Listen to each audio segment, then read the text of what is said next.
Welcome to my video, Blue Ribbon Standards, Good or Bad for Prison Jobs.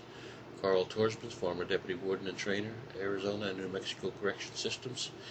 And the contents of this video is giving credit to KHPO Phoenix Channel 5 as they covered a most recent hostage situation in the Lewis Complex in Buckeye that resulted in an armed inmate taking a razor to the throat of a female co-worker and locked inside the inmate's door, where they were both assigned to work in blind spots for his motive to get a transfer.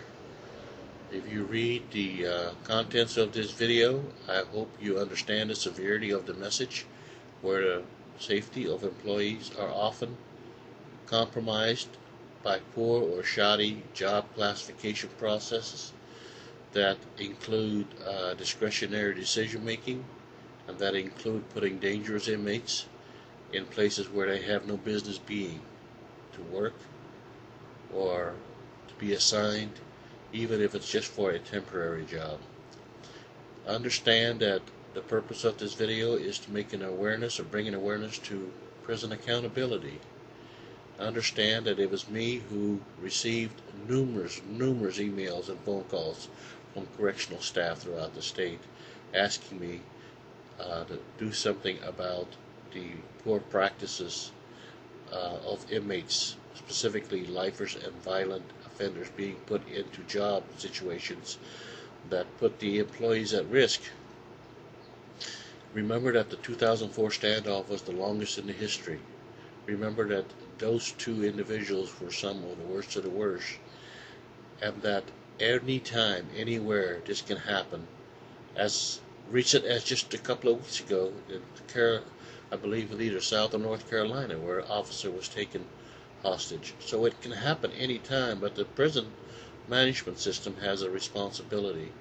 It has a responsibility to keep the environment as safe as possible. And he said that, when I say he said, Charles Ryan, the director, said that although the prisoner was serving life for murder, he was one of the better choices for this job that he was given in this store that is contained within many blind spots and hard for officers to see in, as he's left alone there during the day with a female job storekeeper who carries only a radio. Now, the prison's assertion is to override inmate classifications based on things as, good behavior and immigration status, which they did for this particular inmate. However, the inmate was also schizophrenic and had a mental health disorder that they did not take in consideration at that time. Whether the inmate had a motive or manipulated his way for a transfer out of there, that's irrelevant. He never should have been placed into that job position where he had the opportunity to take a hostage and have that opportunity with no other correctional officers around him because of the watered down or discarded blue ribbon panel recommendations that don't mean a thing now if you're going to bypass them and make your own decisions. Now, Ryan said that the only jobs they can't have are outside the prison walls. I think that puts way too much leniency into the policy, and he's, although obligated to put him in the least restrictive environment, this has nothing to do with classification for least restrictive environment. This has to do with putting them in job opportunities where they can operate the facility at a safe level, not put these high-risk, dangerous inmates in places where there are lack of officer presence and a lot of blind spots. They're left alone all day. The store manager is the officer of the day, I said. I stress it's not the same. Civilian workers and correctional officers are different. The level of competency and the level of responsibility are not the same. It should be recognized that this was a flaw or an oversight.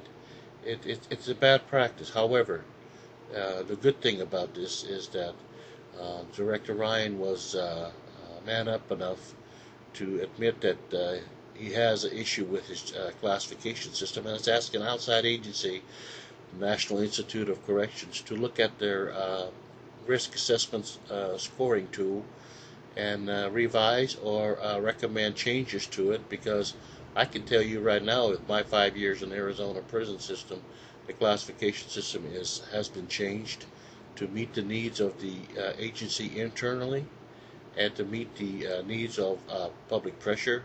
And most of all, it's been changed to meet the need of private prisons wanting more beds, making more prisoners available to go to a lower level to become housed inmates at private prisons throughout the state of Arizona. They say they're accountable and responsible, but I just received 10 emails from a correctional officer saying the opposite. So, who's telling the truth? I think history will tell, and I think this is a validation of a problem based on the fact that he's asking for help to validate their classification system from an outside group. So the purpose of this video, the purpose of this interview, the purpose of this story was to bring accountability to prison management, and I think we did that. And I think that it's up to Charles Ryan now whether or not he takes the information given and runs with it. Thank you for your time. I hope you were able to enjoy the video. It is on the website of Channel 5 at Phoenix News.